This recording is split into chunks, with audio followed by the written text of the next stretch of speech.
ابھی اسی سال بلگرام شریف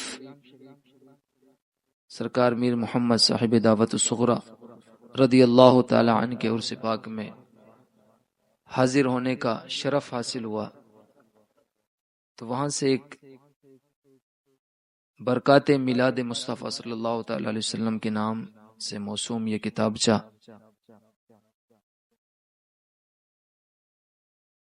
یہ کتاب ہے جو وہاں سے ہم نے حاصل کی، اور الحمدللہ ہم لوگ سنتے رہتے ہیں، اور ہم نے بہت سارا سنا بھی، بیان بھی کیا، بتایا بھی، بہت ساری باتیں اس میں بھی اس میں سے موجود ہیں۔ لیکن یہ دیکھیں کہ اس میلاد پاک کی محفل کی برکتیں کیا ہیں اور کس طرح ان محفلوں کو سجانا چاہیے۔ فرماتے ہیں کہ جب مجلس میلاد سجانے کا ارادہ ہو تو اس محفل میں آنے والے اور اس محفل کو سجانے والے اور جس گھر میں محفل ہو وہ سارے گھر والے یہ مل کر کے اچھی اچھی نیتیں کر لیں، اپنے دل میں اچھے اچھے ارادے کر لیں، پاکیزہ ارادوں کے ساتھ محفل پاک کو سجایا جائے۔ اور فرماتے ہیں کہ جب یہ محفل سجائی جائے تو اس محفل میں جو بھی مال لگایا جائے، جو بھی پیسہ خرچ کیا جائے، یہ سارا مال حلال ہو، طیب ہو، سارے حلال مال سے اس چیز کا اہتمام کیا جائے،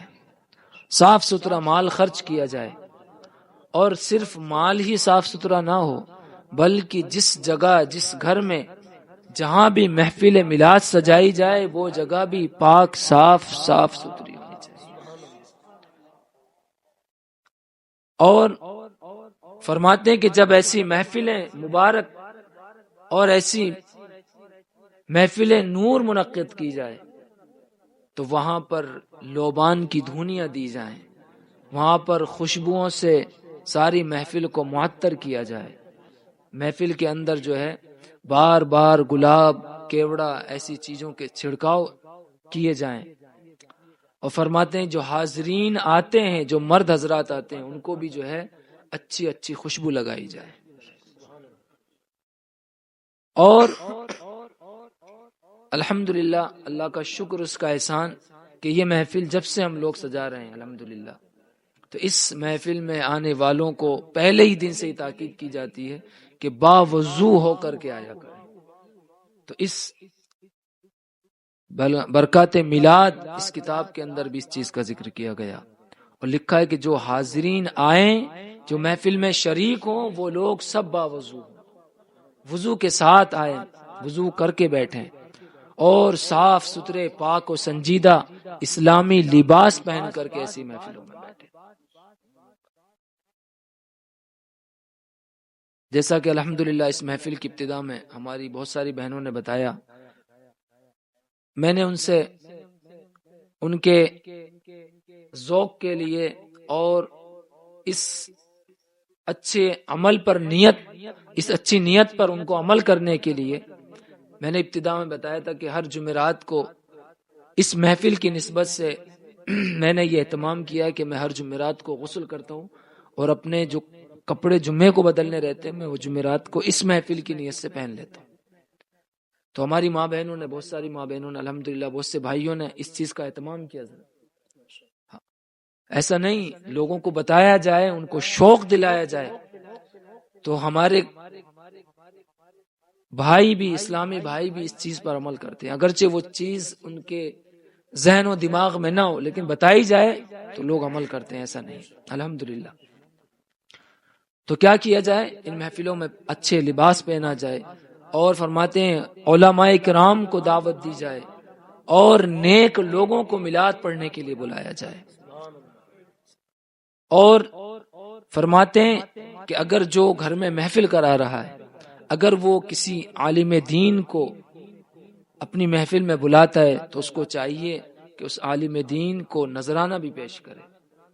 اور انہوں نے لکھا کہ نذرانہ وہ محفل کے شروع میں ہی ان کو عطا کر دے، محفل کے بعد کا انتظار نہ کرے، بلکہ محفل سے پہلے ہی ان کو دے دیا جائے۔ تاکہ آنے والے کے ذہن میں نذرانے کا خیال ہی ختم ہو جائے، وہ بے فکر ہو کر کے بیٹھ جائے، کوئی کسی طرح کا لالچ اس کے ذہن میں نہ رہے۔ اور فرماتے ہیں کہ محفل کی جہاں سجائی جائے، جہاں یہ مجلس ہو، تو وہاں روشنی کا اچھا انتظام کیا جائے اور صحیح اور مستند روایات بیان کی جائیں۔ علماء کرام کو چاہیے کہ وہ اصلاحی بیان کریں، اہل سنت کے عقائد اور نظریات کی پختگی اور نمازوں روزوں کو ان کے وقتوں پر ادائیگی کی تاکید کریں۔ یعنی ہم محفل سجائیں لیکن نمازوں کی پابندی نہ کریں تو اس کا کوئی فائدہ نہیں۔ ابھی ہمارے چھوٹے چھوٹے بھتیجی رکھتی ہیں، ہمارے جمال صاحب کی بچیاں، وہ آ کر کے بیٹھی، چھوٹی ہیں، ایک پر کو تو شاید وہ نماز بھی فرض نہ ہو۔ میں نے اس سے پوچھا بچی سے، میں نے کہا نماز پڑھی؟ بولے نہیں۔ تو میں نے کہا پھر کیوں آئی محفل میں؟ میں نے کہا جاؤ پہلے نماز پڑھ کے آؤ۔ تو یعنی ان بچوں کو ہم ابھی سے تاکید کریں گے تو یہ بڑے ہو کر کے پھر یہ سمجھیں گے کہ ہمیں محفل میں جانا تو پہلے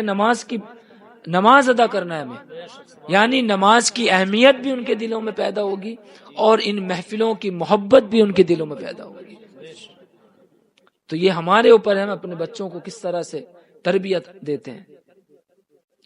تو کیا کیا جائے؟ ان کو نماز کی، روزوں کی تاکید کی جائے۔ اور اب دیکھو ان محفلوں میں آنے سے کتنی برکتیں حاصل ہوتی ہیں، اور صرف آپ ہی کو وہ برکت حاصل نہیں ہوتی بلکہ اپنے ساتھ اگر آپ کوئی چیز لے آئیں تو اللہ ان چیزوں میں بھی برکتیں عطا فرما دیتا ہے۔ فرماتے ہیں کہ ان محفلوں میں آنے والے لوگ اپنے گھروں سے چھوٹی چھوٹی پیالیوں میں یا تھیلیوں کے اندر، پلاسٹک کی تھیلیوں میں تھوڑے تھوڑے چاول، گیہوں، دال، نمک، شکر، تیل، یہ ساری چیزیں جو روز مرہ گھروں میں استعمال ہوتی ہیں، ان محفلوں میں لے کر کے آ کر کے بیٹھ جائیں، اور جب محفل کا اختتام ہو، جب گھر جائیں تو جا کر کے وہ تیل اپنے گھر کے تیل میں ملا دیں، وہ جا کر کے دال اپنے گھر کے دال کے ڈبے میں ڈال دیں، وہ آٹا، گیہوں سب کو اپنے اپنی طرح ملا دیں۔ تو فرماتے ہیں ان کے ملا دینے سے اور پھر جب اس کا استعمال ہوگا تو اللہ رب العزت اس کے استعمال سے ظاہری اور باطنی چھوٹی بڑی تمام بیماریوں سے ان کو شفا عطا فرمائے۔ بتائیے کتنی برکتیں رکھی ہیں اللہ رب العزت نے اپنے محبوب کی ان پیاری محفلوں کے اندر۔ اور فرماتے ہیں کہ یہ تو ہو گیا آپ کا روز مرہ کا استعمال کرنے والا جو راشن ہے، ان کو بھی لاؤ تو اللہ ان میں بھی برکتیں پیدا فرما دیتا ہے۔ تو جو چیز انسان لائے اس میں برکت ہو، اور جو خود ہی حاضر ہو، کیا اس کے اوپر اللہ کی رحمتیں برکتیں نازل نہیں ہوگی؟ آگے بیان کرتے ہیں کہ اگر کوئی شخص اس نیت سے اپنے گھر سے پیسہ لے کر کے چلے کہ میں یہ پیسے وہ محفل میں لے کر کے جا رہا ہوں اور بیٹھوں گا، پھر اس محفل میں رکھے اور پھر اسے بڑی رقموں میں اپنے گھر جا کر جہاں پیسہ رکھتا ہے ان پیسوں کو ان پیسوں میں ملا دے، تو اللہ رب العزت ان پیسوں کی برکتوں سے جو گھر میں رکھے پیسے ہیں اللہ ان میں بھی برکت عطا فرماتے ہیں کہ اگر یہ محفل سجانے کے لیے آپ کو تبرک نہ میسر آئے، کوئی شیرنی آپ کے پاس نہ حاصل ہو سکے، اتنا پیسہ نہیں کہ آپ تبرک نہ لا سکے، تو فرماتے ہیں کہ پریشان ہونے کی ضرورت نہیں۔ ہمارے نبی، ہمارے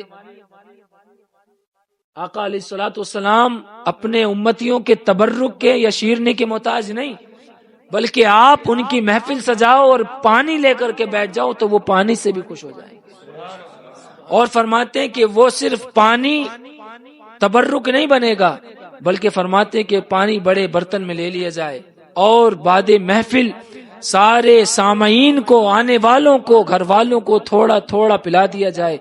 جس کے پینے سے تمام حاضرین کے دل و دماغ اور تمام بیماریاں اللہ رب العزت ان سے دور فرما دے گا اور ان کے دل و دماغ کو اللہ رب العزت روشن فرما دے گا۔ اور فرماتے ہیں ہو سکے تو ایسی محفلیں پیر کو کریں، جمعرات کو کریں، اور اگر پیر جمعرات کو نہ کر سکیں، اگر کاروبار کے حساب سے آپ بزی رہتے ہیں، تو کم سے کم جب وقت ملے حسب استطاعت ان محفلوں کو اپنے گھروں میں سجائیں۔ اور فرماتے ہیں کہ ان محفلوں میں ہجوم جمع کرنے کی بھی ضرورت نہیں. آپ یہ نہ سمجھیں کہ بھیڑ آئے گی، سارا گاؤں سننے آئے گا، تب جا کر کے ہمارے نبی یا اللہ اس محفل کو قبول کرے گا. نہیں، فرماتے ہیں کہ کوئی نہ آئے، آپ اپنے گھر کے چند لوگوں کو لے کر کے بیٹھ جائیں اور محفل میلاد سجائیں.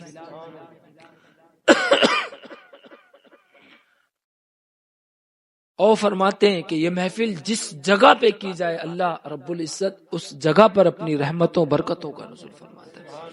کہ اگر یہ محفل گھر میں کی جائے تو اللہ گھر میں برکت عطا فرماتا ہے. اگر کوئی اپنے کارخانے میں برکت کی نیت سے کرے تو اللہ رب العزت اس کے کارخانے میں برکت عطا فرماتا ہے. اور فرماتے ہیں کہ جنہوں نے ان تمام چیزوں پر عمل